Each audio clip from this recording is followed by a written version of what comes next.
Caught you off guard there. I did. Sorry about I am that. off guard.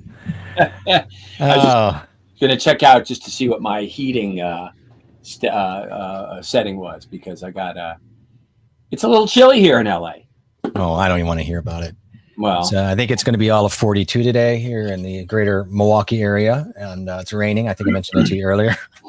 yeah, we had rain. We didn't expect it, but we woke up and it was like wet. And then my wife was walking the dog, and when she got back, it was kind of raining a little bit. Yeah.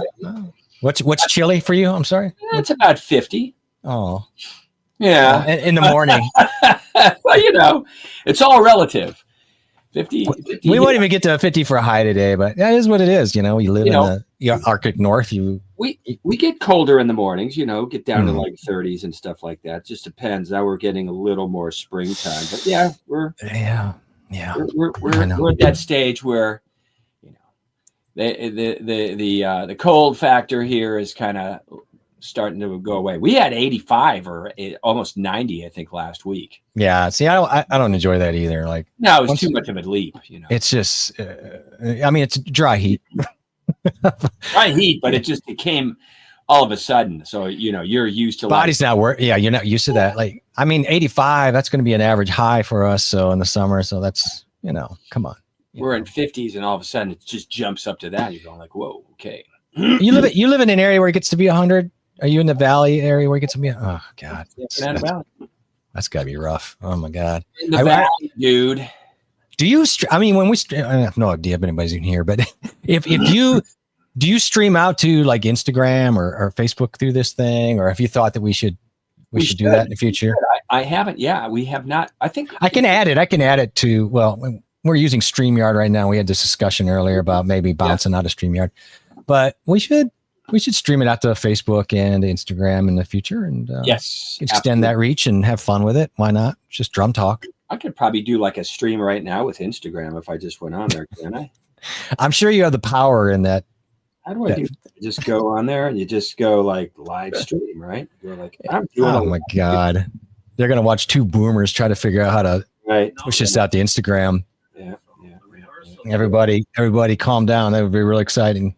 Well, I don't know if I know what I'm doing right now. I remember I did that when we first hit the lockdown. I had done maybe joint streams on Facebook and Instagram, but we're kind of switching this up a little bit. I think we're going to try to maybe integrate this hour more often, and I think you had said that, of course, we got to have, your tips and your insights are the core of always will be what this is about. And I think it's about those Q&As, but maybe a little bit of talk around the drum set, around drum life, and about just a little more inner workings. I think the Q&A is really important to get people to whatever. And we've always talked about it. We're going to have the opportunity. We still would have the opportunity for people to come on and actually do face-to-face with the tap pad or something, saying, hey, man, here's my technique. Why not, man? Yeah. I think as somebody who's been your student, who's watched you do things with DrumUp, you got great technique courses up in DrumUp, for example. You got some other surprises I'm not going to talk about that are coming up beyond the books you've already done and things like that. Mm-hmm. I think for you to put this out there is awesome. And then we always have really amazing people drop in, and they're dropping in now. And I think it's nice to see how Forte's always been hanging around every week. Good to see you, my friend. And got Bush coming up in here, Elias Bush. Okay. How you doing? Nice. So yeah, it's just a Sunday morning, so we're kind of gonna, do these hangs. We're gonna try to do them. If we don't do them every week, we're gonna do more often for sure. Yeah. And I don't know. We just like to get people to get more questions in and get more of their questions answers, or just any help that they want to do, or just hang out, whatever we want to do. But I don't know. The drum industry is always fun. There's a lot of big boys you can go do things with, but there's that European drum show going on right now, or week. I saw some posts and stuff like that. But topically, I was thinking about just what I do generally with a lot of my students is I have some. Hey, how you doing there? I can't pronounce that, and I'm actually part German. Is that? Well, that's German. Schlagzeuger. Der Schlagzeuger? Schlagzeuger is a drummer. I'm going to embarrass America if I keep trying to do that. But thank you nice to see you. But from Bulgaria. Okay. Yeah, love that. Are you a German relocated to Bulgaria, or are you just a native, or are you? Yeah. Always good to hear. Yeah. Florian sounds very German, so that's for sure. Anyway, I was going to talk about thinking about the phrasing building blocks. I had put together an 8-bar phrase. I don't know, maybe it's now a little more than a month ago. And I posted it on, the usual suspects of Instagram and Facebook. Yeah. And my first foray into it was I was creating a couple of extra bars and phrasing building blocks for a few of my students that are at that place where we were using stuff from stick control primarily, but also stuff that I do, my ups and downs and paradiddles. And so as I was finishing out the day, I was just trying to create a smaller phrase as like little escape routes from what we were working on from stick control. And then it became this whole project where I was like playing stuff and I was trying to transcribe what I was doing. This is very natural, but then I was trying to be very deliberate too, which is hard, sometimes challenging because, you want to stay in the lines with what you're doing. And it worked out well. When I posted it, I said, transcribe it and give me your version of it. And so there was several people that had given it a shot. Some people didn't get the sticking correct. It's not easy when you're watching me play. I mean, I think it's a little easier, but still challenging. Yep. And one of my former students up in Toronto nailed it with how he did it. He was, I think, off on one sticking at the end, but he put together a version of it moving accents to the toms. Well, actually, on the first bar, he didn't really move my accents how I had it transcribed to the toms, but he did a nice thing and he was doing some crossovers and moves, and it made a very nice a phrasing building block, as I would call it. So you enter this room of phrasing and you work around, that's the old imitate, assimilate, innovate. You take something and you kind of bring it in, work it through. And on the other side, you're trying to find the you in what you do. Right. And that's my kind of bigger messaging when I'm doing these kinds of things, is to find your ability to speak. And so as I've been going through, I went on a little bit of a bent these last couple of months because I found some tracks I had done with a jazz group that I'd played with for 6 years. And these guys, the three, the original bass player, he was still on the gig technically, but he was subbing it out. And that was the cool thing about the leader. He would say, you could sub out as long as you want. It's your gig. And he offered me that when I left the gig. And I didn't have the wherewithal to stay on because I just felt that was, not going to be fair. Right. On.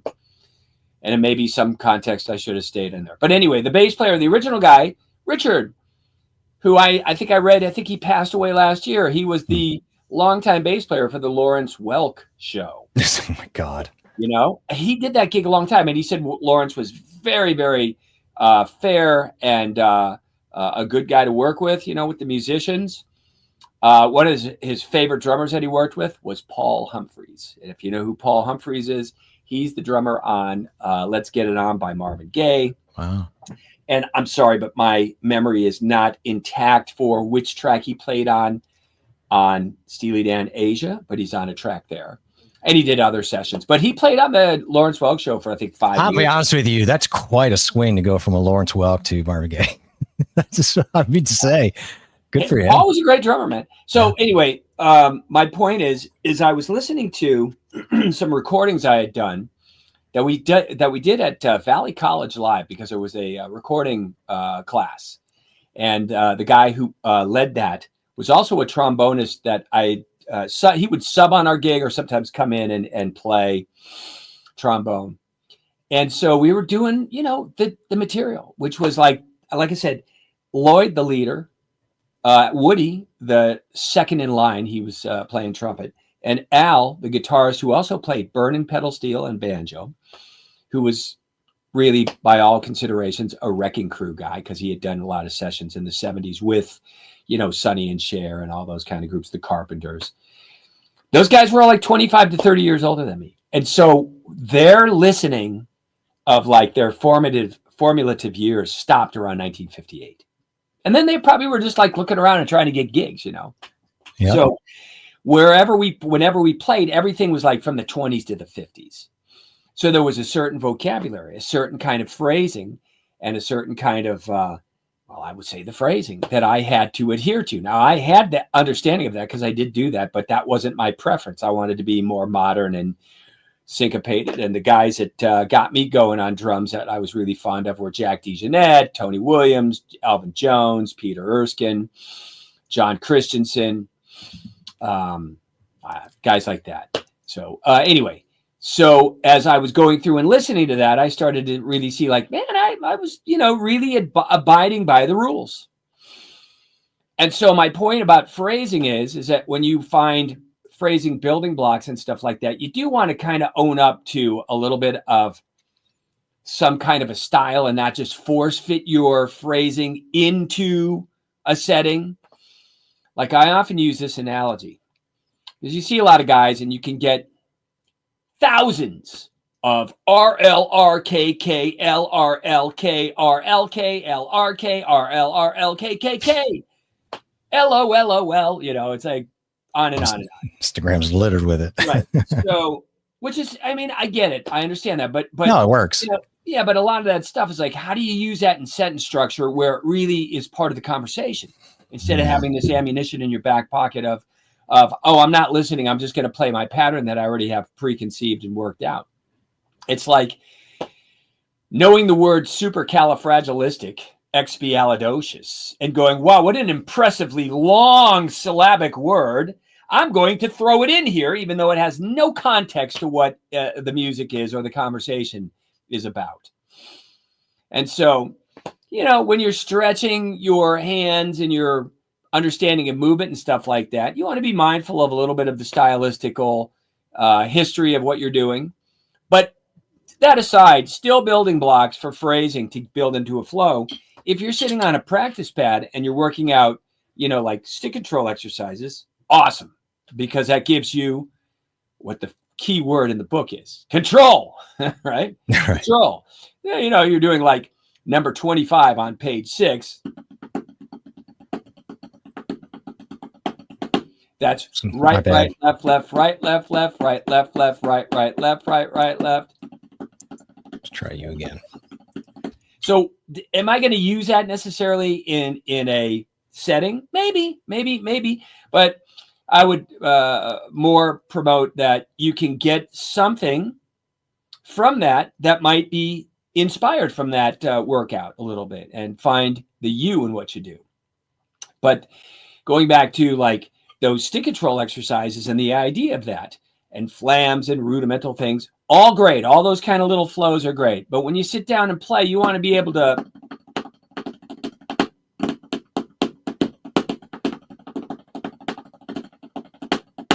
make combinations and fluid movements and use different rhythmic subdivisions so that you're going from your triplets and building up. And then maybe if it's appropriate tempo-wise, you go to your 16th notes and then you step back to your triplets and you're creating this tension.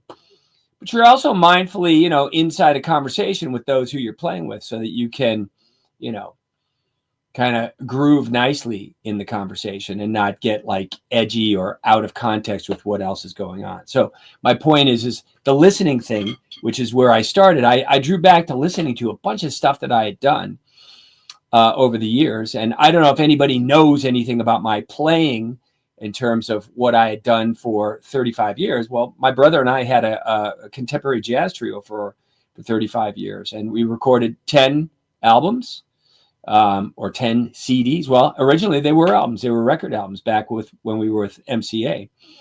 And if you don't know the last 4, check those out. Those are just straight ahead, good, not all straight ahead, but like straight ahead in that good compositions, good playing, and thoughtful stuff, whereby I was never able to step out of the lines of what the composition wanted. In other words, I couldn't just do what I wanted to go, oh, I'm going to force fit this in there. My brother would write stuff, and I really would be sometimes, very mindful of like, okay, I can't do that because that would be stepping out of the lines. And if I get too crazy over here, so letting the composition kind of drive you to what you want to do.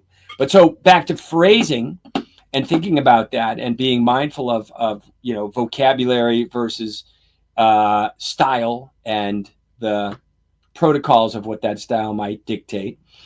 You want to build up like some fluidity in your performance and not get, like I said, one kind of a sidetrack thing and be able to integrate it into other areas.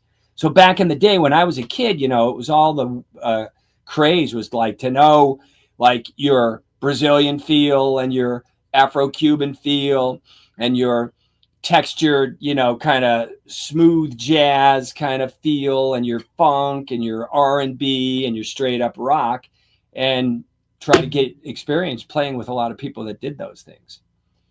But back to my phrasing thing, that's a fun one. So I was taking an idea of stick control. And while we could say, again, stick control could be very kind of not, mundane, but it is to a degree, depends on what you're doing. But if you have some movement behind it, you can get it to dance a little better. And so I was working on number 9, 10, 11, and 12 from page 5. So number 9 is right, left, right, left, right, left, right, left. Well, that's something I would use, and I would definitely be more considerate of the delivery to throw in a molar thing as opposed to just wristing it.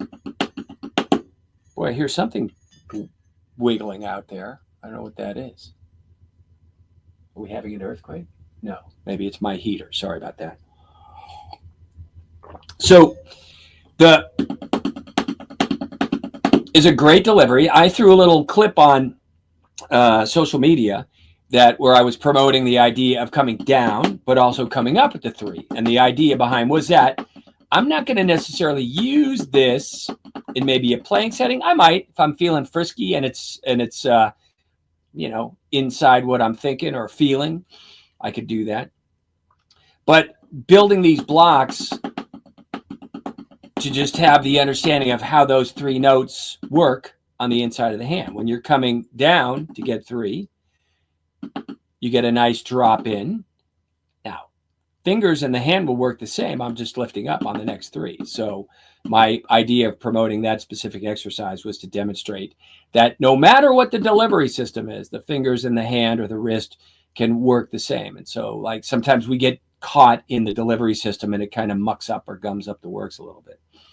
But so for this exercise, I'm demonstrating a little bit more of the molar thing. And then the follow-up would have been right, left, which is number 11.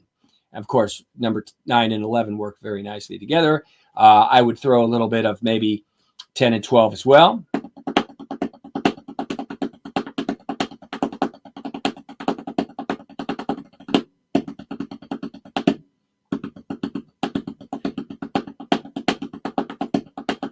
And always mixing it up with what I call the ups and downs of paradiddles. Those are really effective ways of utilizing all the potential stroke of what's going on. You got an upstroke, you got a downstroke. Let's be mindful and also efficient and use those inside how you are delivering your stick to the drum, the cymbal, the floor tom, whatever it is you're doing, and think about how that lift and drop is going to be orchestrated in what you're doing with sticking. Now, stickings as a point of our kind of communication skills of building up something, we want to basically be able to utilize those and flow with them and make them conversational, So paradiddles, nice. They don't always have to work just like this.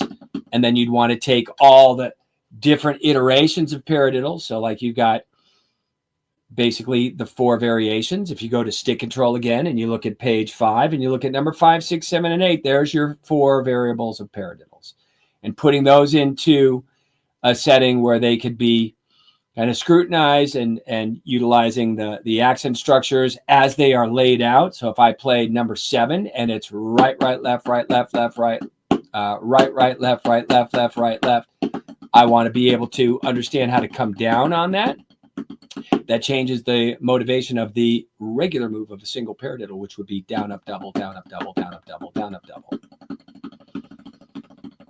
And when you get inside those different movements, they can start to bring out some different structures. But I don't want to think too much about, just thinking, oh, I'm going to use just the paradiddle or I'm going to invert it. I do in a practice session. But when I sit down to play, then it's like all guardrails come off and you just want to experiment and move around and see what comes out with those more closely scrutinized stickings.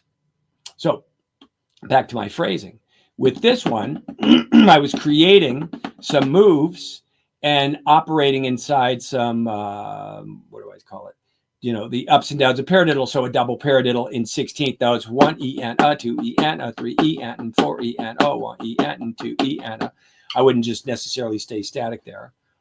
To get familiar with the movement, I would, but then I'd want to push it around and integrate other things. So I wouldn't want to get just stuck on one thought.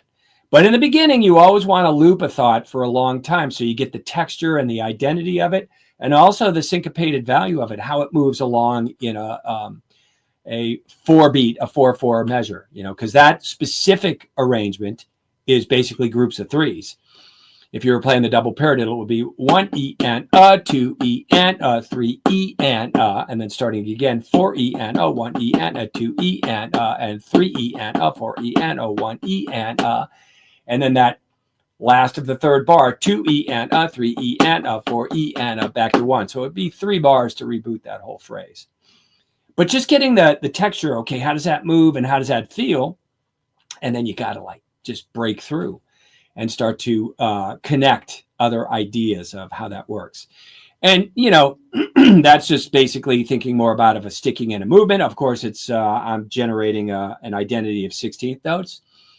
But you'd also probably want to sit down and break it out in triplets too, so that you have your 2 most fundamental subdivisions, triplets and 16th notes, right? Triplets, the groups of 3s, that could include 16th triplets. It can include quarter note triplets if you use those, that subdivision. And 16th notes would definitely be, the more streamlined of 8th notes or 32nd notes. And so now you got a good rhythmic juxtaposition of what we would use a lot of times. I know quintuplets and septuplets could be part of the scheme as well. I don't think those are as widely used, and it depends on the context. I would still dabble in them, but I wouldn't put them at the head of the pack right away.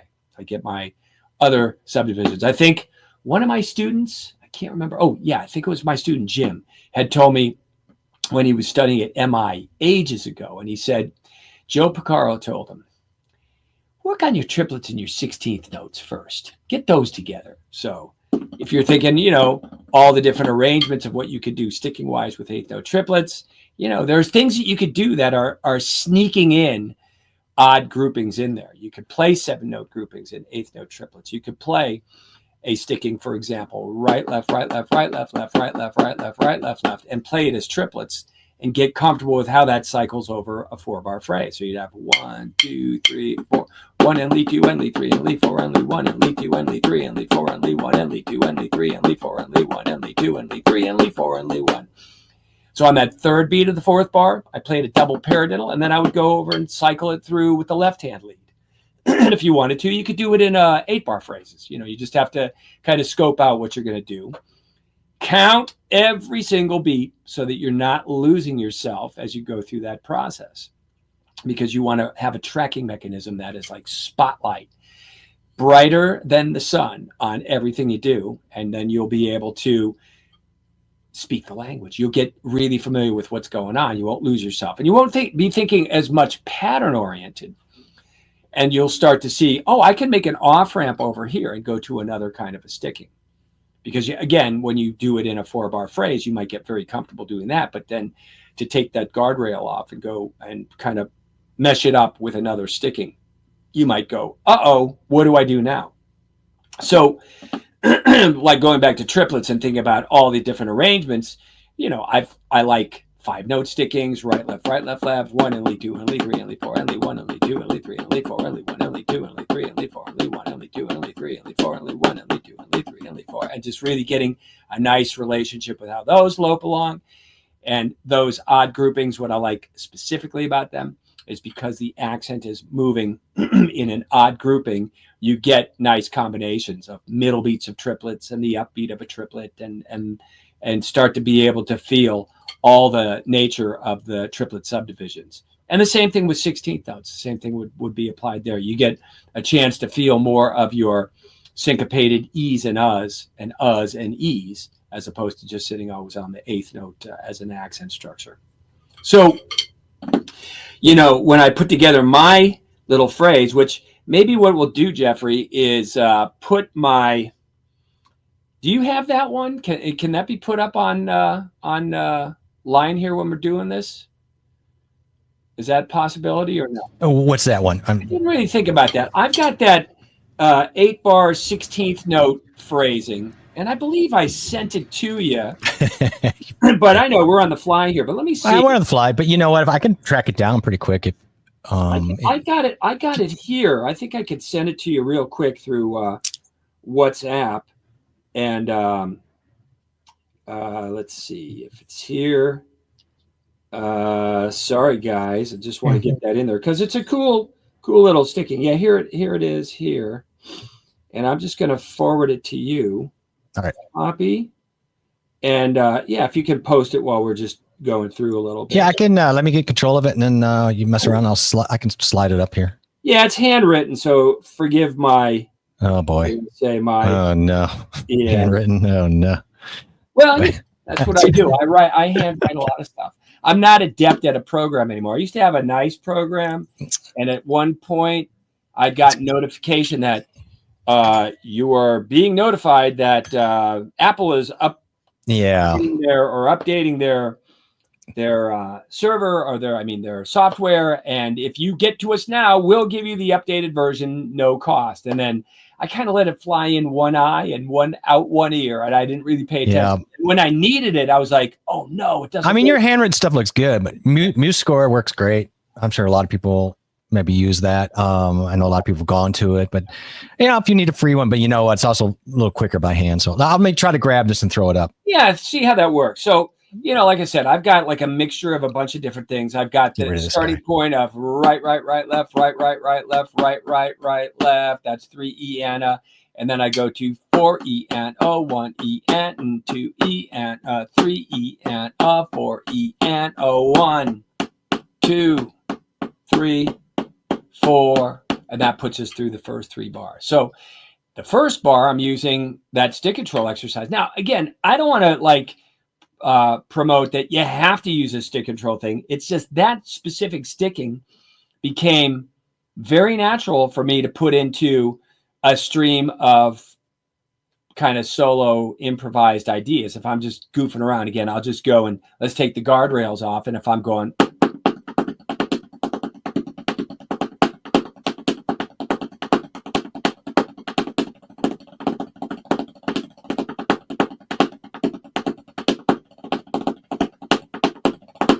so that comes right out very nice and easy. And, in your pursuit of building blocks, phrasing building blocks, you want to find those things that resonate with you and really embellish upon them and see what the, different avenues of colors that you can put in with those kinds of things as you're getting around the kit. But anyway, so I did put that in there, and my whole objective is to give some identity to those movements. Yes, it's in the lines. It's kind of force-fed to a degree.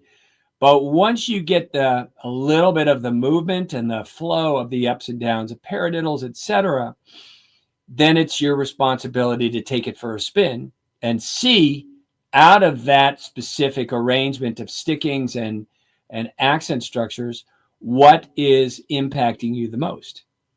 And of course, listening, and going through and doing research of the, billions of things that are available out there is our responsibility. Now, this is the age of information. So it's like there's nothing under the sun that you can't find.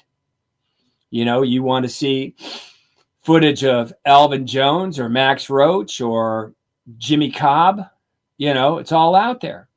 You want to see John Bonham and Stuart Copeland and Neil Peart, it's all out there. So like anything you want to see and kind of get familiar with, it's all available. So there's no excuses for anything. In fact, it's kind of overkill to a certain degree because you are inundated with so many choices of things to do. You might just cow down and bend over and start crying, go it's too much.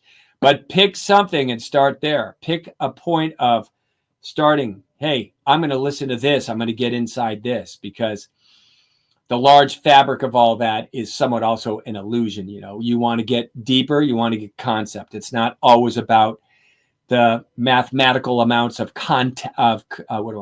Content. It's concept. So if you watch a good performance of Max Roach or something like that, or you're listening to a couple of good records of Max Roach, you don't need to listen to 14. Maybe you listen to 1 or 2 and you get it. So back in the day, I used to make all these little master tapes of different guys. And, I'd have 5 tunes of Art Blakey. And then I had, 6 tunes of Miles Davis with the quintet. And then I had some Coltrane with Alvin. And I had my, my selection of what I liked from the Police or whatever. There's many different things I would put together. And when we would go on the road, we would have master tapes. They were all kind of more like the best of, and throw them in and just go yeah, that was it. And then, later on, if you want to get deeper into the cracks, you definitely go further and listen to a fuller catalog of that's what somebody had put out. But so let me see. I'm going to put this up here on the music stand.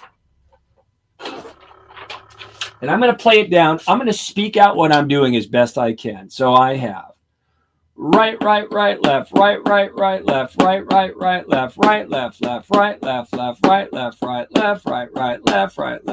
left, left, bounce and close. Now I put a bounce to a close. Oh, there we go. That was it. And those maneuvers are, part of the whole affair. Oh, beautiful. Look at that, man. Okay. Actually, that's that. Okay. I'm going to just say on a couple of things, I did make some adjustments. So I'm just going to point out so on the of 2 of bar 4, look at 4, the 4th line. Yeah, right there. That should really be a bounce there, because I'm going to bounce into a bounce and then close. I can't really come down because then I wouldn't really be able to bounce. And I remember when I was writing it, I was just, in the thick of it and writing it all out. And then when I started to play it, I'm like, whoa, wait a minute. So I do have an updated version of it written with bounce.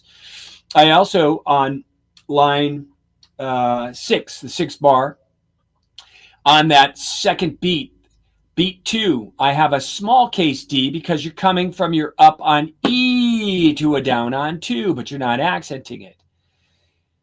Unlike bar 7, the second to last line, on beat 4, you do have a down up.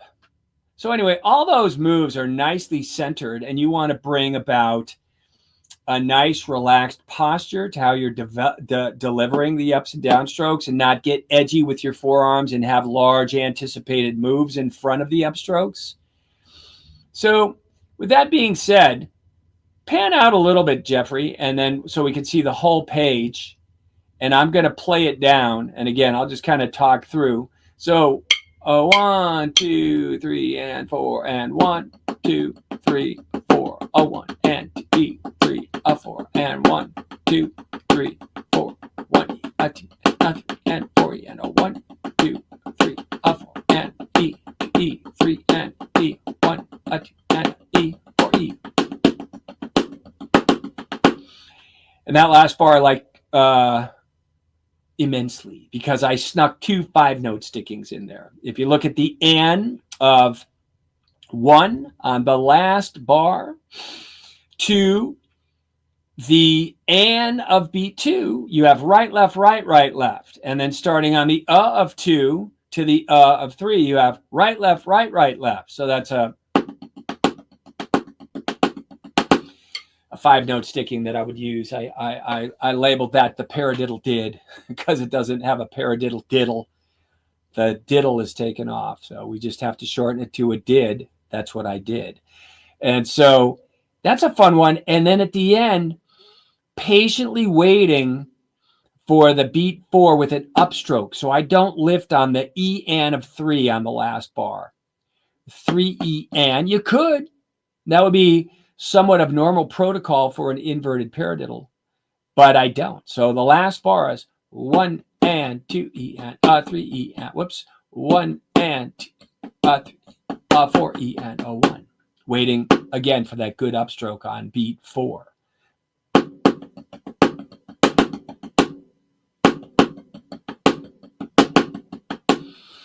So all those little orchestrations are part of like little vignettes that I would put together for ups and downs and getting the accents together and feeling the maneuvering. Deeper than that, than just the moves, are the inside of the hand as to how you really access a good snap into the back of the hand to accentuate that upstroke and make it more effective to get the density out of the stroke, which ain't easy. You know, you're basically from a low profile position popping that stick off the surface.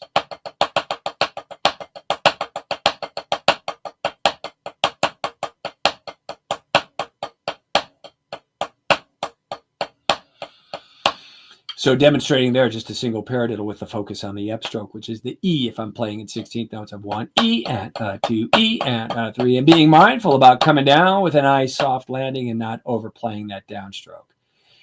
So anyway, that's the phrase, and I found it to be really fun at first when I was playing it down because I really had to architect it out. I had to think about it because it's stuff that I would do, but it's not that I would arrange it always like that. There would be, you know, more of an improv nature to the movement of those accents, being mindful of where you are in larger frame bars. You know, if it's a 4-bar phrase or an 8-bar phrase or 16 bars, to be able to dance around with that and know intuitively, feel-wise, where you are. Or better yet, play it to a song form. That makes it even easier. If you're playing it over like a blues or if you're into playing standards and stuff like that.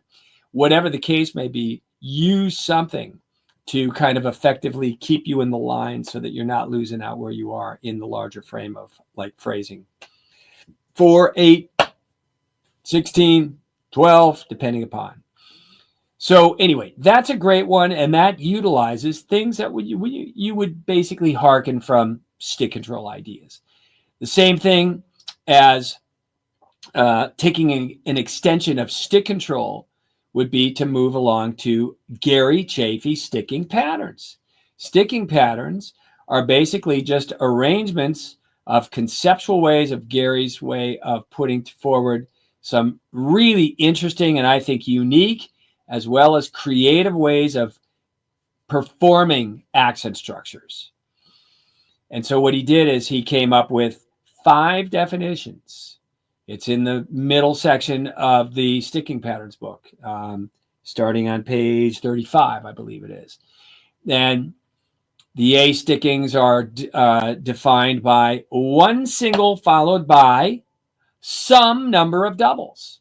I've done something live stream before, just specifically on Gary Chafee's book, because I think it is such a great resource of stretching your fabric to what you can do.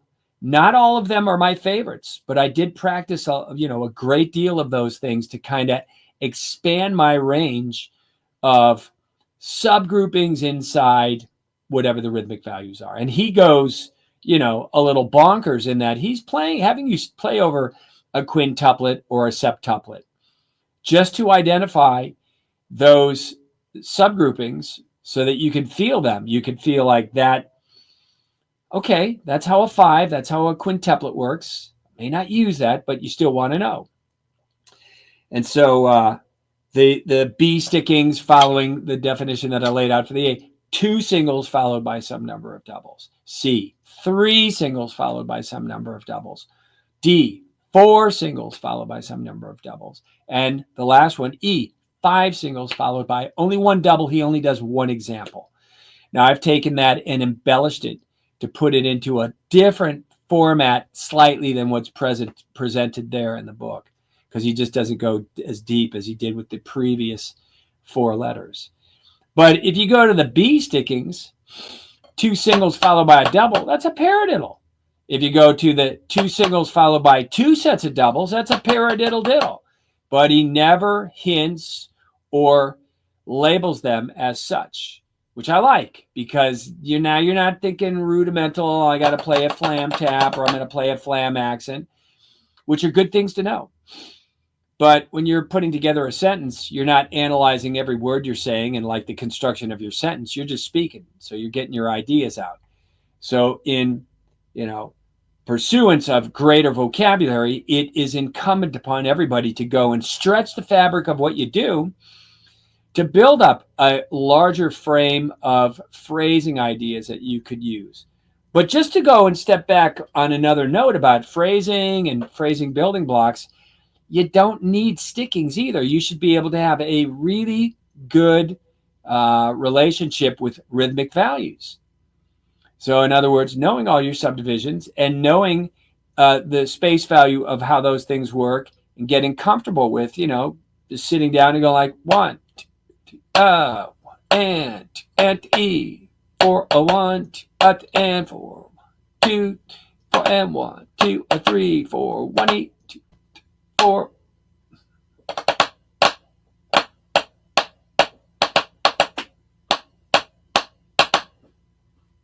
Bat dee dee dee bat, bazood dee dat bat ba da ba da da.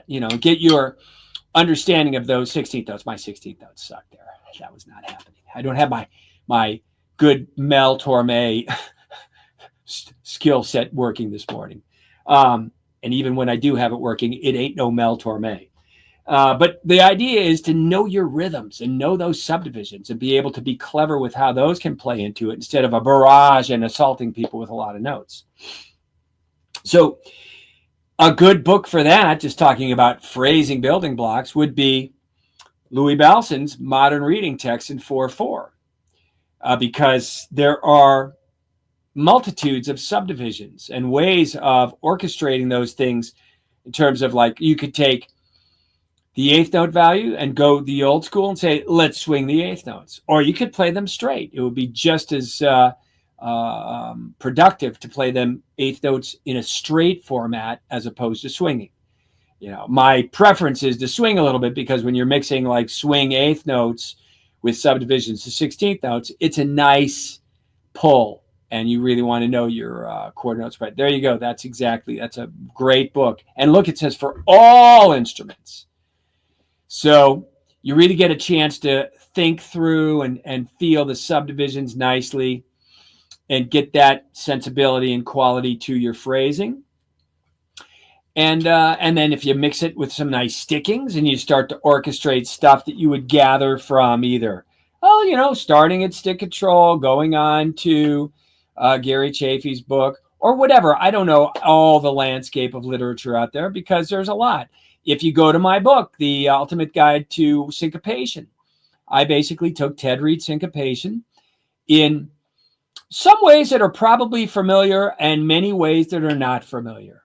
So, for example, if I take the more notable page 34, number 1, and I do the design of playing the unwritten notes there, the 8th note triplets, if we're going to look at it as swinging, the figure is 1, 2, 3, 4, 1, 2, 3, 4. If I now fill in the gaps with the triplets, 1, 2, 3, 4, 1, 2, 3, 4. So if you play it as double strokes in between that rhythmic outline, and you go mathematically and try to do it in a correct format, it would be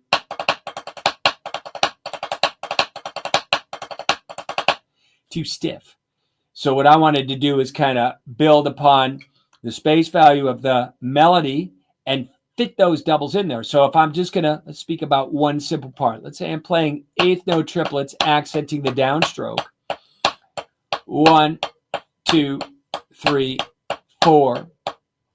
And again, if I play them mathematically and turn my unaccented notes into doubles, it will be dot, dee, dee, dee, dee, dot, dee, dee, dee, dee, dot, dee, dee, dee, dee, dot, dee, dee, dee, dee, dot.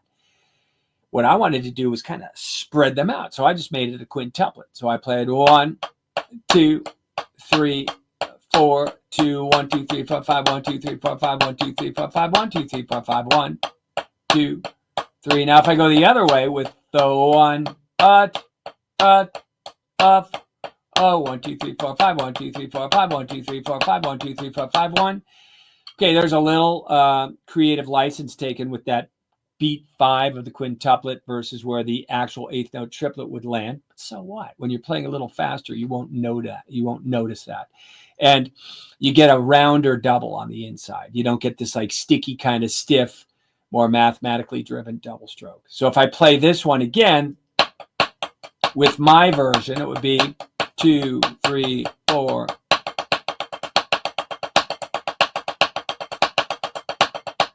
So there's a nice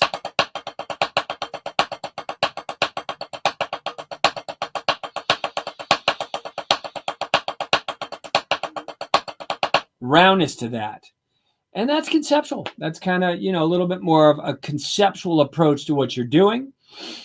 You're not going to do that the whole, phrase. You're going to go into other places. But it really opened a nice channel of different kinds of roly-poly kind of thoughts that I could get out there. But being definitely inspired by Jack DeJohnette and Elvin Jones when I was younger. Really, Jack, man, that guy was amazing.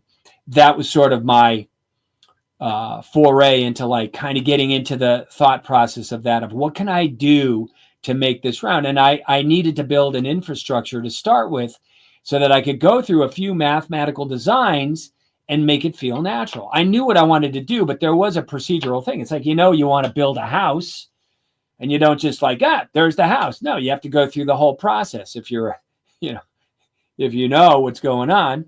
And if it's not even a house, you need to architect it out first and make sure that the design of it is structurally going to hold true. So you need an engineer or whatever, an architect to go, you can't put that wall there because it's not going to hold up the roof. It's going to sink. So same thing. I'm just building up infrastructure for good phrasing building blocks. And then once you get them and you start to run with them, you have to take the guardrails off and see how they translate in terms of your personal speaking voice and how they come through.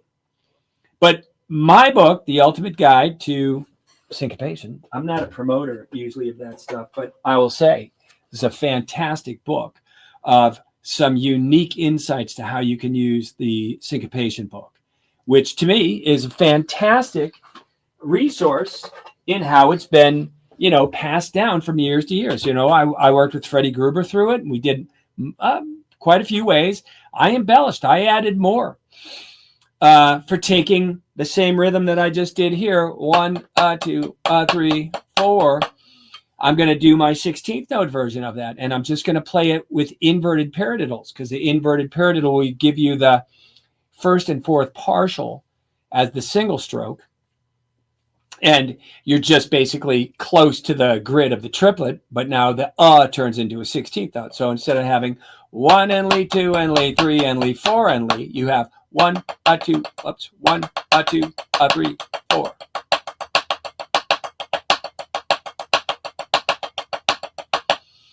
There's many more ways to slice that up, but that's, again, a nice way to format that. And if you're working between your triplets and your 16th notes, now you have a nice gear shifting exercise to work on that ability to go from the subdivision of triplets to 16ths and back and start to feel a more supportive, confident quarter note pulse, so that you don't feel like, I'm going to triplets. Oh no, it's 3 notes to the quarter note, which many people suffer from. They don't get a good transition from a 16th note to a triplet or vice versa.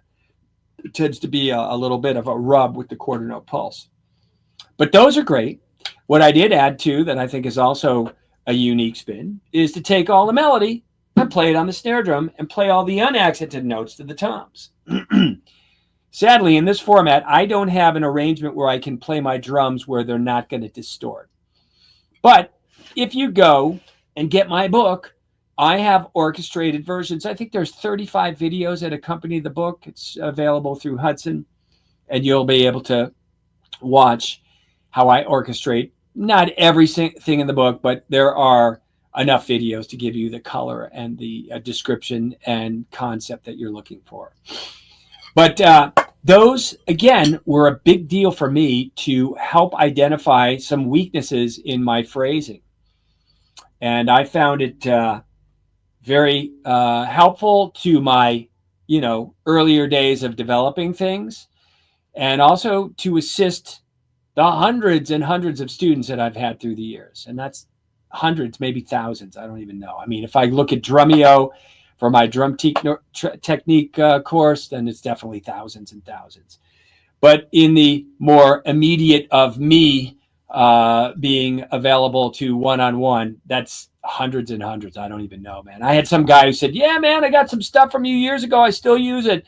And I was trying to scratch my brain and figure out, like, who was that and when did I see him? Because, you can't remember everybody. I remember a great deal of people that have studied with me, but a few will fall through the cracks. Nonetheless, stepping into, again, like phrasing building blocks, when you're doing that, find different avenues that would allow you to stretch your physical resources of what you do.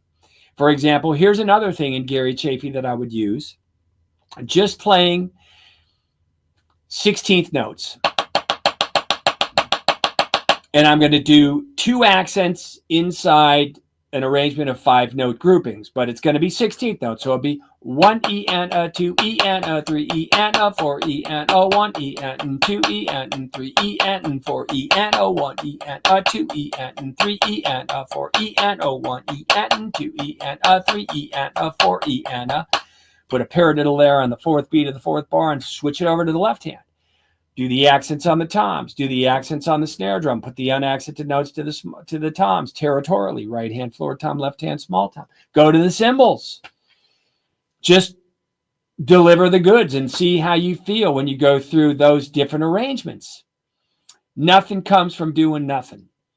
And so the motivation factor is just sit down and do it. There's nothing to it but to do it. You expend more energy procrastinating than actually sitting down and doing something.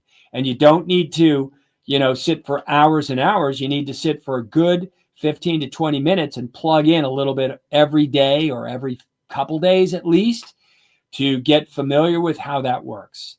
And I always say, don't get caught up in the literal translation of what it is you're working on. Allow the conceptual ideas to come forward. So there are literal practice things that we would work on, like little loops, like in stick control, and allow those to feed how your hands work.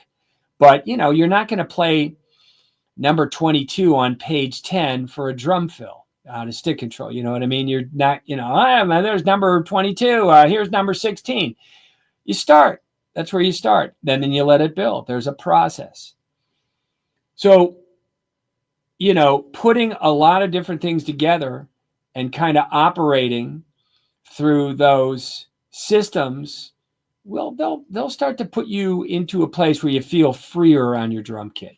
You want to get familiar with your intervals of your toms. If you have a small kit or a big kit, you want to get familiar with the colors that you can produce from your cymbals and all that little musical essence. Because if you're not thinking about tone and color, and you're just hitting an RL, RL, KK and randomly moving around, but you're not connected to that note, it's not going to have the meaningful substance that you're after for phrasing.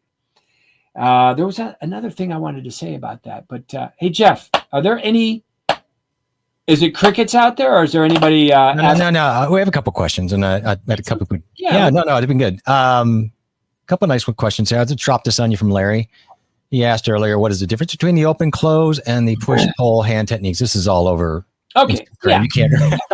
That's essentially the same. Open close, push pull. There it is. Your fingers are being driven to an open handed position by pushing the stick down, and then you're closing. I have a lot of deeper thoughts about that, about the hand structure and how you can build up strength with the flex and the stretch of the back two fingers, primarily because the stick's pivoting over a little bit more of a, I don't want to say perfectly stable and stiff middle finger. It's going to give, but it's not going to give and stretch open as much as the ring and pinky finger. And the drive of that, takes a little time to really orchestrate what's going on. I don't want to conflate like the molar thing, because you could do this with your forearm and really get into the locomotive delivery from the forearm. But and I'm not saying you can't do that anyway, because you do combine different systems of movement. But if you're really wanting to operate and get a very deep understanding of a specific part of your anatomy and the movement and how that works, you got to sit very comfortably in that headspace. So like for the push-pull, to start, I want to inject a conceptual notion of, I'm going to redirect the energy. I'm going to reimagine the pull, because there's no rebound that's going to trigger my forearm to lift. But imagine that the stick tip is a rubber ball, and then I'm just, bouncing with it. Now, okay, that stick, it would continue beyond that. I don't want it to go beyond that. But that pull stroke, that bounce is what I'm after, to feel how I would just naturally lift. And when I come down to a smaller amount of space, because the motion is now coming up in tempo, I need to be considerate of that. I can't access my forearm anymore. But in the initial stages, I'd want more forearm and less wrist. I don't want to get to a thing where my wrist is being overdrawn into such a hyperextended release. That's not healthy for the tendons. And, using your thumb and all that stuff, the way I see different people use it, I've got a lot of deeper thoughts about that. I'm not going to get into a whole diatribe about that now, but that would be, your arrangement of what that is, and whether you call it open, close, or push, pull, your choice. My labeling is what I go back to, humbly honoring the labeling that Freddie Gruber called it, the system, to which I never asked him. I've said this multiple times. I never said, why'd you call it the system? Because sometimes you just didn't question Freddie, in that you were going to get a long-winded roundabout answer. So, but that's what he called it, and he used it. It sort of started to develop a little bit. I don't know. I could look at my books, probably around 79 or 80, as I was already a student for a while. And it was injected into a lot of arenas. It's good for a path of least resistance to play faster 8th notes or 16th notes. I would be more playing that on the ride cymbal, because if you play it on the hi-hat, you're relegated to playing it on the stick tip, because you're not going to get any certifiable rebound when you hit the shoulder of the stick to the top hi-hat. So I'd be more in my German molar, or a little bit of a hybrid, kind of rolled out a little bit of a, what I call a posture gesture, not really a full German, but certainly not a French. In French, I would never cradle the stick in this fashion in a French grip, because that corrupts the true nature of the bounce of the stick. And again, you can corrupt. There's always that posture and gesture element that can be inserted, but know the greater good of where it started from before you start to shift and change it into another mode. So anyway, I hope that answers your question. Yeah, it's good. I have another question, and I like this question, although I had to look it up, and I'm actually going to post it up, what I found here, because I didn't. Hi, everyone. What do you think, Mr. Becker, about conical for building blocks? Oh, well, first, I'm not Michael Brecker or Randy Becker, but I appreciate the mistake. I know a couple of my students who are very, very well versed in conical, and I think that it's a great addition, perhaps, for building blocks. Absolutely. But, in the greater good, from my perspective, while conical is amazing, I also want to know, I don't want to just syllabically speak those subdivisions of taka taka taka taka taka taka dimi over the pulse. I want to know where I am inside the subdivision. So if I was playing like a right, left, right, left, right, left, left, and if we just dumb it down to taka taka taka taka taka taka taka taka taka, that's cool. I know that sound. but I want to know what E and a 2 E and a 3 E and a 4 E and a 1. You know, I want to know exactly where I am inside every 16th note or triplet or whatever subdivision I'm using, so that I am more in control, having a larger perspective of what's going on.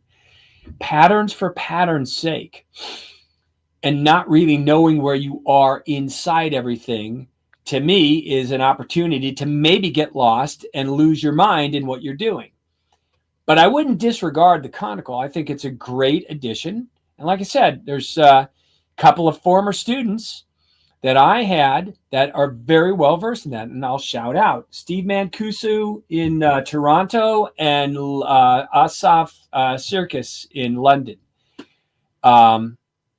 They're both very well versed in that. And there's probably other guys that studied it too that I just can't think of right now that come forward. Are there, you know, people kind of use that almost storytelling for solos and phrasing. You remember, I don't know if it's really related, but Johnny Bodakovich did his thing at PASIC when you and I were there in like 17. And he had the whole thing on that, the whole thing. Now he wasn't really, I think, using this. I think he was more or less talking about how you just sing your way or phrase your way around the drums. I don't know if you remember his presentation, but I don't so much. I just, I was really enlightening. I thought, my God, you know, anybody wants to, Johnny is a fantastic drummer. I think he's in New Orleans. And, I know I would check him out, but he's a really big believer in that. Now I don't know that it was exact. I bet it was lifted from this approach of building blocks, but yeah. You know, you gotta be able to sing kind of what you're playing to a degree. I mean, you may not be able to keep up at a brisk tempo, but orchestrating it and understanding it from an infrastructure inside with the inner ear, being able to kind of calculatedly move forward with it, absolutely important. Again, because if you're only dealing with kind of like mathematical designs to everything, right, and there's no musical substance to it. And I'm not saying that there might not be, but I want to get inside so that I'll do my jazz phrasing. If I'm doing this, I want to be able to go bazoo ba beep ba bazin da dibba da ba do ba zabba din dibba dibba din dibba da ba din da da ba ba dee ba din da dibba da did ba boo ba din da da dibba da. I want to be able to sing that. Now, am I going to play that exact phrase? No, but when I'm inside what I'm playing at whatever the feel of the music is, you know, I'm thinking lines. I'm thinking more like horn lines than drumistic kind of patterns. And again, I'm familiar with my limited range of interval, but they're speaking to me as to what I want to do. I'm not arbitrarily just going, well, I'm going here because the pattern dictates I need a floor tom in there. If I don't hear the floor tom inside the phrase, I'm not going to the floor tom. I'm going where where my ear leads me. I think it's interesting. I think I'll have to spend more time on this conical. I don't know enough about it to really talk to it, but I love the idea of branching out. But there's so many things, because you're right. If you have to have your arms around some basics and it has to be absorbed in a way. And they may argue, yeah, but from 5 years on, you know, these kids are doing it this way, and that's how you know, there's more than one way to learn something. You've mentioned that over and over. A lot of times there's a ways to skin the cat. But I think, you know, I like having options, and I think if nothing else, just knowing or integrating a little bit of that could be interesting to people who maybe want to expand their phrasing. And I think I've dabbled, so to speak. You know, I don't know much about it. Well, in Ralph Humphreys, even in the odds book, he uses that syllabic understanding to formulate the subdivisions that you're working with. That being said, I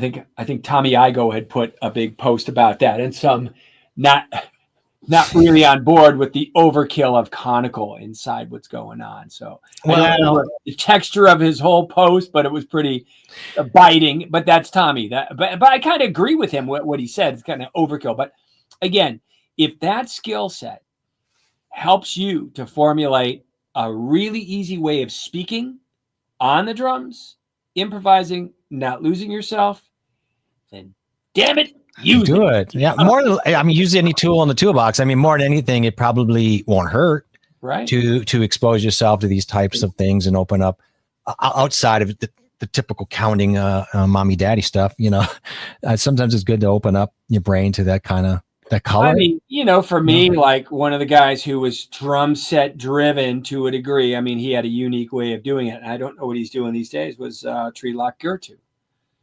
I saw Treelock play. It was phenomenal. He just had that weird little mini set. And because he's of Indian descent, I know he was living in Germany, and I don't remember how many years he had, moved into Germany, but he used it effectively, and it was all the rage in the 90s. Yeah. So, and Steve Smith, I mean, he's super adept at it. He took it upon himself to, go and study deeply in that arena. And there's a guy who's no slouch. He's, a well-studied, educated, strong in a large landscape of playing, and I think he found a great deal of support and probably advantage to his building blocks for his phrasing. Apologize for the mistake. You should see my mistakes when I'm on the phone trying to type things up. Yeah, Johnny was a really good presentation, I thought, in 17. I thought it was really interesting.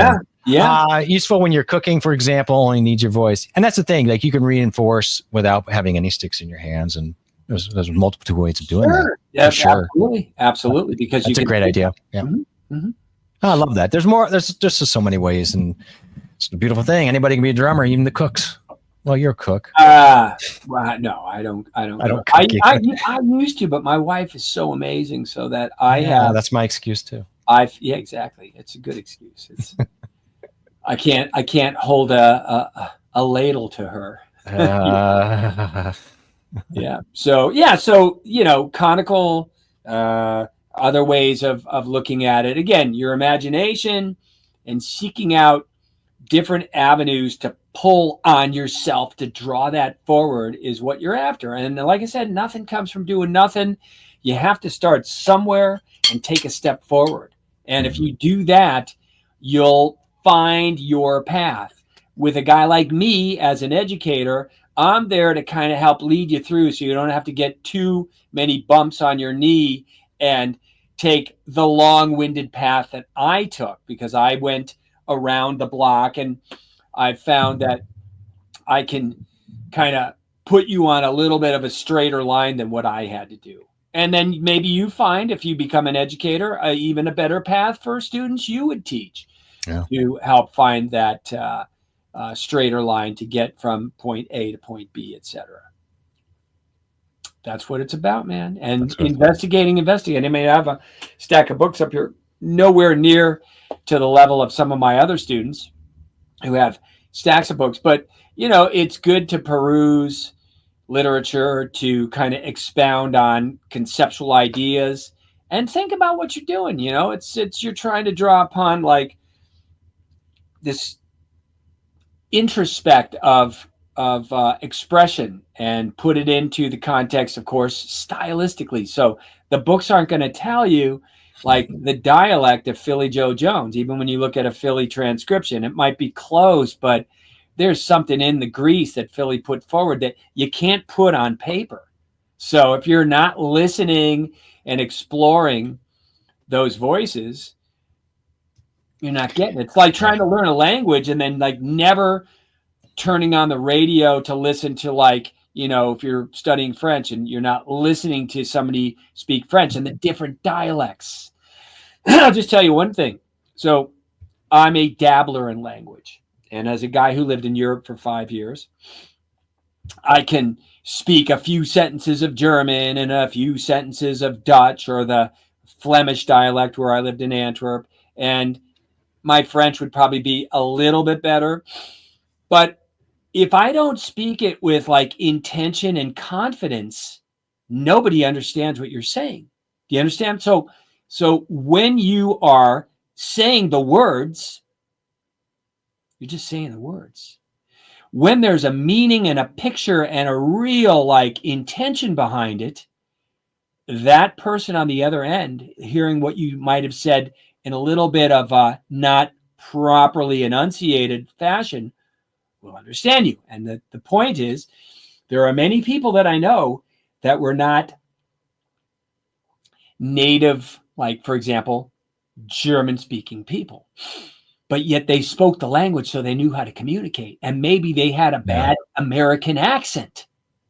But their intention and their understanding, so the ability to speak, the intention was there. And I know that because when I would be somewhat reticent about putting something forward, and I'd go, well, I enunciated it clearly and everything, and I spoke it real clean, I didn't have the intention behind it. So put that into the same concept of your musical skill set. Have the intention behind what you're doing. When you have that, it's going to mean much more to those who you're playing with or who you are performing for. What is the first step to melodical playing on the drums? Well, I have a few, but I'll just tell you, one thing that I've done before is to play simple melodies. Like I did this, I don't remember when it was, but I did something along the lines of that on Facebook or YouTube or Instagram, and took the melody of Mary Had a Little Lamb and just go, it's all quarter notes. It's da da da da da da da da da da da da da 1 2 3 4 1 2 3 4 1 2 3 4 1, right? Or you could say it's 8 notes, 1 and 2 and 3 and 4, 1 and 2 and 3 and 4, and 1 and 2 and 3 and 4, and 1 and 2 and da da da da da. Well, so you take that and you start just hearing like da da da da da da da da da da da da da ba dee ba ba boo ba dee da dee da zat zat zeta da da dee dee dee dee da dee da. Okay, now you have to know a little bit of some swing, and I don't have to put those drags in that I just did. And you have to understand some rhythmic values so that you can start to make some repositionings of what you're doing. But that's one place to start. Another place to start is to, like, for example, if you're playing, you could do this with eighth notes. Let's say you're playing 1 and 2 and 3 and 4 and 1. I would do specific things to develop a better understanding of some technical things so that they are at your disposal 100% of the time. But nonetheless, let's say I'm playing eighth notes and I'm playing Ted Reed syncopation. I'm going dot dot dot dot dot dot dot dot dot. Now that's dot dot. That's not this. Dot dot. It's dot dot dot dot dot dot dot dot. Just think of the rhythm phrase and dot dot dot dot dot dot dot dot. Not just hammering out mathematically. Again, the fabric and the depth of how you perform something is a slow process of evolution so that you really start to get into the sing-songiness of the rhythmic value that you're playing. If you're just talking about like playing a backbeat, there's a musical element to that too, because there's a dance of how you can deliver your eighth notes to the hi-hat and how you can format some delivery to the bass drum to kind of I don't want to say exaggerate, but to really process how you're feeling the time. Boom, bat, wait, feeling the weight. I'm not hitting the drum like this. I'm letting it drop in. So I'm really working on a timing of delivery. That's choreography. That's, what I do all day long with everybody. And those are building blocks, again, for musical expression, that delivery, so that everything has a dance to it. That's musical too. If you watch Steve Gadd play, it's not what he's playing, it's how he's doing what he's doing. And that's the Freddie Gruber line, right? It's not what you do, it's how you do what you do. And so that was beaten into my brains when I was a kid, just having a delivery system so that when that delivery system is well set up, that the consistency of how you play time is available. You don't want things to be bumping and grinding because you haven't worked out a good, smooth, flawless delivery. But going back to the musicality of it all, you want to be able to sit back and think, what can you do to enhance some of those basic building blocks? And I always say that what you want to grab from like Ted Reed, if you're just working on jazz independence as a starting point, all those figures of do da dee dee boo da dee ga dee dee da da boo doo da dee dee da ba ba dee ba dee doo doo. You want to make up fake little big band tunes, you know? Feel the melodic style of that. I always hear like horns and things like that in the back of my head because that's what I was around when I was 17, 18, 19, 20, 21, playing in big bands. And so, you know, that's a large question in terms of like, what do we do? But start somewhere. And you'd have to pick and choose. Like, what is your passion? Start there. So I can't say, oh, you got to start doing swing pattern on the ride cymbal and play the left hand. It's certainly not a bad idea, but maybe you're not ready for that, and you got to start at a different point. Maybe the Mary Had a Little Lamb's a good idea. Maybe playing eighth notes and playing different arrangements of left hand independence, you get a more melodic approach. You don't just sit on the snare drum, eventually explore your drums. I play that old jazz gig that I played with the old guys. Those guys, like the leader was funny because he'd go, we'd be playing like a bossa nova, and he would say like, take a solo. And I'm like, a solo over like, da, da, da, da, da, da, da, da, da. And I'm like, I'm going to solo over that. So I learned rather quickly, embellish the melody. I didn't need to go like, blah, blah, blah, blah, blah, blah, and do a bunch of like stuff around the drums. I'd hint at the melody. I'd keep the time going. I would stay somewhat with some space value in there and just kind of play the song, but no one else was playing it but me. And so you want to have that ability to play songs or play the music. Like I used to do a clinic presentation where I would play a couple of Beatles tunes. To me, they were obvious, and I would ask them, did you hear the song? And a lot of people who knew the tunes would go, yes. I could feel Paul McCartney and John Lennon, Ringo and George through that presentation of what you were doing. That's what it's about. You want to be able to play the music like you are a radio transmitter, throwing it out there, every nuance of it, not having an excuse of like, but no one's here. I'm not playing with anybody, or I don't know. When do the vocals come in? Know the tune, right? So it was your time to have. That's when you needed your double pedals. You know, double pedal bossa nova, getting crazy, little swivel technique. You know, you doing all that stuff. Getting, you know, there. We had to do one more question if we want to finish this off. I don't know. That's not it. What was a question back for? You asked, is there a difference between tabs and ghost notes? Tabs and ghost notes. I'm not sure. I was like, am I missing the question? So I'd have to have more information. I just want to let you know I did see the question. Tabs, tablature is a certain style of writing notation. Ghost notes are basically just like little quiet notes that you play, like ghost notes. I'm playing. Right. Those are my ghost notes. That E. So that one E2 E4 E2 E4 E. So those are the ghost notes. Tabs. Not quite sure what a tab is, but I think it's just a way of structuring notation. Yeah. You know. And if it's a conversation about should I learn to read or should I learn tab? Well, the tab's a form of reading. So just learn how to read notes and normal musical notation so that you can have better conversation in the future with those who have that skill set. Reading can be a great advantage to what you're doing, and understanding your rhythmic values and knowing those so that if you need to write a chart down, there's tons of, like Mark Shulman used to do that. I do that with my students. I have like little charts here and show them like how I would write out charts back in the day. Here's like, I still have these, man. These are from years ago. Like here is Los Lonely Boys, Heaven. And there's my chart.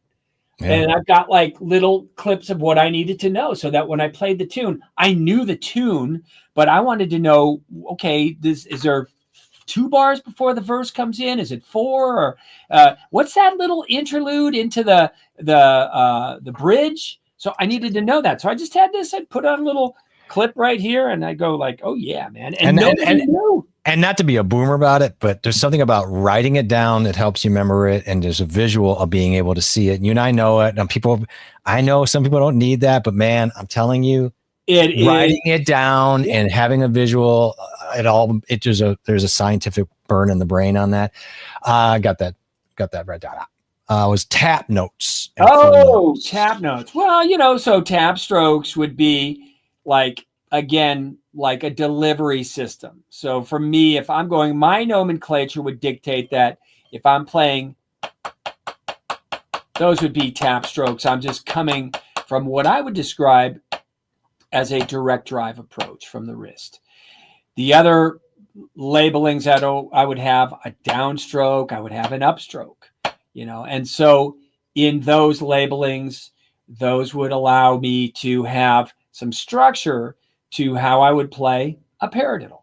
So I could have a paradiddle in that I would say strike, up, double. I would say double, but both of those strokes, right and right, are tap strokes. Look at the butt end of the stick. It pulls away from my hand, so I'm getting a direct drive stroke, as opposed to getting an open close to get the double stroke. Why? It depends on context. If I'm playing it slow, I don't need to. I could still work on that. And I would. I have a whole range of different ways of operating through these arrangements. But tap strokes in general would be, down, tap, up, tap, down, tap, up, tap, down, tap, tap, tap. I'm just dropping in. So you could say it's a wristed stroke, just for simplicity. If I was playing like the outline of a 5-stroke roll, up, tap, down, that was a tap stroke. And this was up to down. But hidden inside that are 2 moves that we do not speak out that are there. As I'm playing my up, tap, down, one move that I'm doing here. There's another range of going down, tap, down, tap, up, tap, down, and up. I could have a whole range of different strokes that I would move and get the outlines and then add double strokes and all that stuff. But in this one, let me go back to my faux pas because I made a mistake. But this one has a turn inside this up, down, turn, tap, down, turn, tap, down, turn. So there's a move in there as I'm playing my up to down, and that would still be in there as I'm playing my 5-stroke roll. And do you play ghost notes differently? No, they're delivered from a wristed stroke. Well, no, I could also play a ghost note on an upstroke. So if I was playing the most common of ghost notes in a rock and roll pattern, which would be like 1 E, 2 up, E, 4. So I'm still getting a nice upstroke, but I'm just dropping that stick on my way up to get the E, E. So the delivery system does not necessarily dictate the dynamics, right? I can come down with a soft landing. I can come up with a nice pull stroke. So I want to be well-rounded and utilize all avenues of which way I'm traveling so that I'm really well-versed in the full orbit of my motion. If I don't have good access to that, then I might be shortcutting myself on what I'm doing. So tap strokes could be delivered, or ghost notes, could be delivered from an upstroke to just a small little drop down here. And it just depends on what you're doing. And I would have multiple arrangements of that as I go through my building blocks for putting together different ways of delivering the stick to the cymbal, and how we can integrate our moves with the bass drum effectively, with how I build up bass drum technique and seating posture and all that stuff. So that would be a large set of exercises to go through just to get the concept. And I don't mean large, like it's not hundreds of exercises, but, building upon some fundamentals. So you go like, oh, I see how that works. And then you got to get out and play and do it. So, hope that answers the question. I think we're good. So, all right. So, are we going to lay out what we're doing in May, or? Oh yeah, let's let's go ahead and we committed to it. So yeah. So, we're talking, what was that? I'm sorry, the 18th, right? 18th. That's Sunday, May 18th. Yeah. Sunday, May 18th, we're going to drop a masterclass online. So if you are interested, soon there will be a landing page and all that stuff. So keep your eyes peeled. And what I'm going to do is I'm going to do the art of phrasing building blocks. And I have a whole bunch of PDFs and designs to that will be very intricately displayed in our masterclass. Your questions are always welcomed. I don't want to just pontificate up here without any collaboration. And I hope you'll join us, and you'll have further information as the weeks go by. We will have stuff dropping soon. And so take it upon yourself to sign up. This is going to be, also you'll get a chance to see how I really work in that setting. I mean, we're here just kind of elaborating and kind of talking about a few different things and jumping to the left and jumping to the right. But when I'm focused in on this, like I said, I have very intricate building blocks that I would utilize and go through them with each person. In other words, so you understand what's going on. There will be supportive literature, and I would also, you'll get the PDFs and everything afterwards, of course. Yeah. And the video, we'll have access to the video.